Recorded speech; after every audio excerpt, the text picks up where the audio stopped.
Certainly. What's going on for you? How could I help?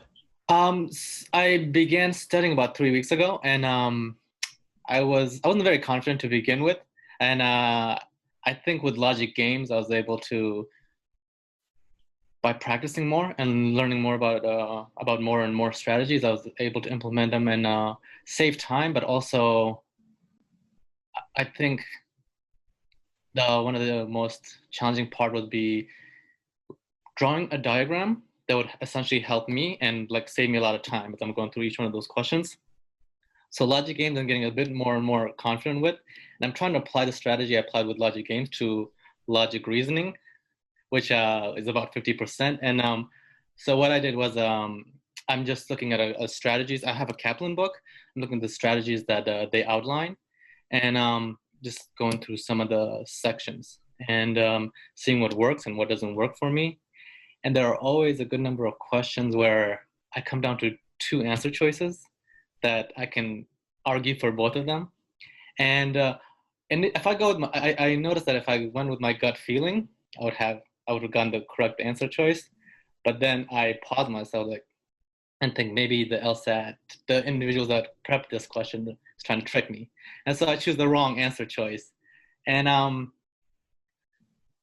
and I go back to Kaplan books and I also use the resources that you provide. And I'm trying to, I guess one of the things I'm trying to do right now is learn how to use all the information that I have access to for my benefit, but being able to know how to use those information in a short period of time because I won't be studying for the LSAT forever. And yeah, I think even with logic games, I noticed that even if I do feel confident about a diagram, there are a couple of questions where I do get wrong. So it's of course they're the most challenging questions, and I don't have a lot of access to many like tutorial videos or videos that explain why this is the correct answer.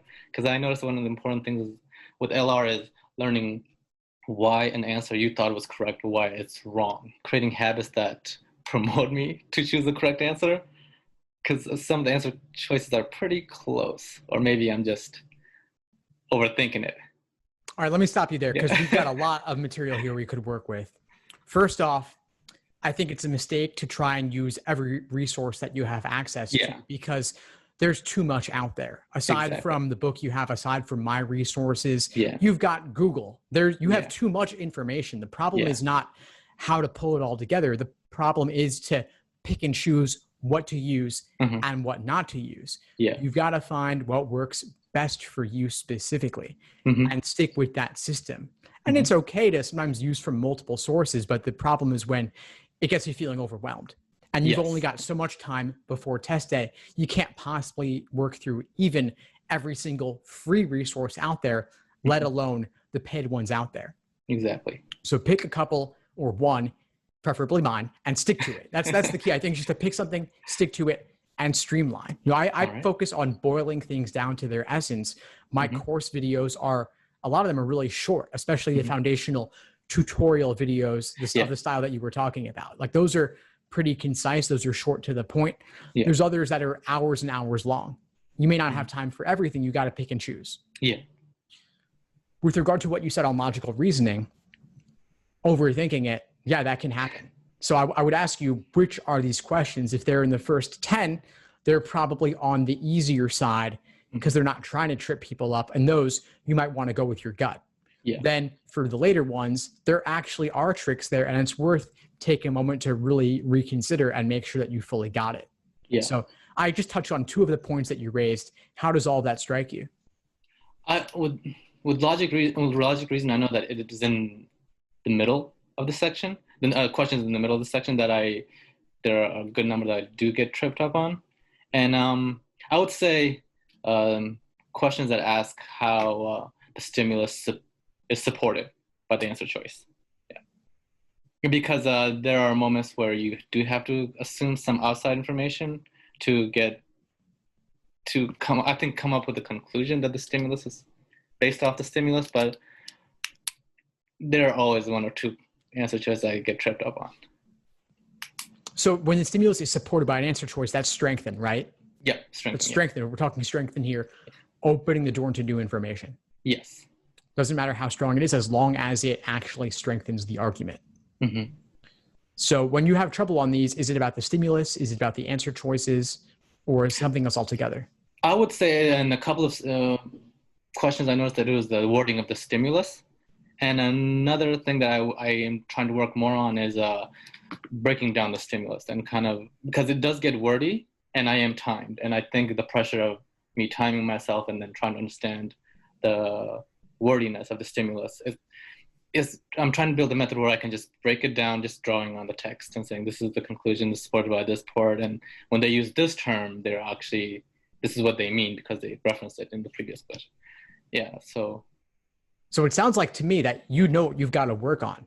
You've got to just engage in detailed review of the stimulus, any stimulus, with a method of reasoning that trips you up. Dissect it, break it down, make sure that you thoroughly understand the reasoning after the fact so that you won't make that same mistake again in terms of missing something. Because there's lots of ways they increase the difficulty level of a stimulus. And you got to figure out which particular things tend to give you trouble. So it could be things like words like unless.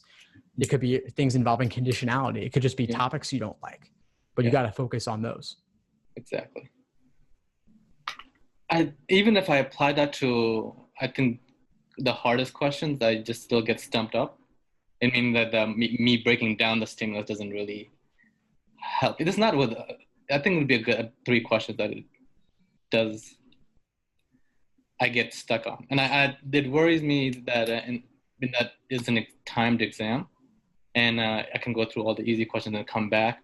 But the thing is not knowing why an answer choice is not correct. The answer choice that I chose, why that is not correct, but another answer choice is correct. Mm-hmm.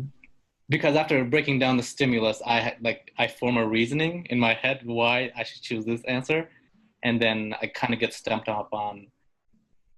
I guess after going over my answers, I still don't understand why that would be the incorrect choice. Okay, so that's part of the review process as well. Not just getting the stimulus, but also thoroughly understanding the answer choices, knowing what was tempting about the wrong answer choice that made you pick it, and what ultimately makes it wrong. And what was discouraging about the right answer that pushes you away from it, and what ultimately makes it correct. And this takes time. You've got to write this out. You've got to talk it over with somebody, like a study buddy, a coach, a tutor, a study partner, somebody who can talk through it with you. And maybe they're not giving you the answer, but they're giving you the space to articulate it for yourself and derive the correct answer. It takes time, a lot of time, but it's worth it. And you can Google for explanations too, but I wouldn't want you to use those as a crutch. I would want you to focus first on getting it for yourself.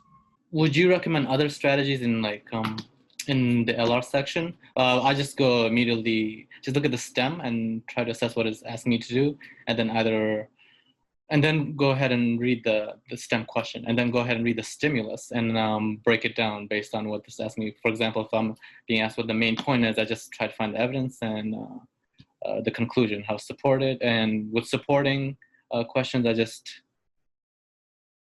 just have information there, and then you try to, I try to see what the overall point of that information that is there is getting to. Would you suggest another approach, or? I don't think it's really about that. What you just described sounds fine, and we could argue STEM first versus stimulus first. I've shared my thoughts on that elsewhere. That's not the point, though, here. I think the point for you is not spending as much time trying to use every resource possible, and instead using only the resources you truly need and can use efficiently, and engaging in detailed review of all the problems that give you trouble. If you do that, your score will improve. And another thing I noticed that I'm getting more comfortable with the logic games, but hybrid always takes a lot of time. The thing that I like about logic games is it's like math in that you can, if you learn the basics, you can apply it to a bit more complex problems. But it'll definitely, I think it's the timing that I'm worried about, both for all sections, but especially for logic games and logic reasoning. And just that, of course, I need to take more practice tests and learn what I need to work on. But are there any tips that would help me kind of like save time on some questions. Do you know what I'm getting at? Yeah, there's two quick things I'll share with you, and then you can see this executed in my explanations for nearly 50 exams worth of logic games. It's actually nearly 200 games I've explained on video on YouTube for free. Now, the two quick tips I'll give you, one is to reuse previous work, previous hypothetical scenarios. So don't do the questions simply in order. Do them in the order that allows you to maximize use of previous work. So you're doing your orientation question, then your local questions, and then your global must be true questions, for example, so that you can use the local diagrams to help you solve the global general questions. That's the first thing. The second thing relates to what I would say is simply making more inferences up front, So don't just jump directly into the game. Some games will have fewer inferences. Some games will have more inferences. Occasionally there's like a weird curveball game that has very little you can do up front, but most of them will allow you to do something. And the more inferences you make up front, the smoother the process will be along the way. And different people will have different levels of comfort with how much time to invest up front. But if you see a clear path to laying out those inferences or multiple main diagrams, then I would do that. All right. I think that because one of my main issues was being able to, like, you're just thrown, there's so much information that I could use, just kind of being able to compartmentalize which one is for me and which one can help me save time on going through these sections. But as you said, I think it's very important to just find a few that works and go with those resources. Excellent. So this is great. Before we sign off, what would you say is the biggest insight you got from our call today? An important thing would be like finding what works for you. So it's not, I don't have all the time to practice for the LSAT. I have, I got work to do, and I also have other things on my plate. It's finding what works for you, but applying that not only in resources, but also in sections like logic games. One thing I noticed about after looking at videos after videos of logic games and how the instructor got to the answers, your diagram doesn't have to match their diagram. It's just what diagram do you need for you to be able to synthesize the information given to you so you can quickly answer those questions. And I think it was the hybrid games that got me to realize that, because I would try to imitate what I've seen book instructions do or what I've seen in the video, but it would confuse me more. So I would just take the time to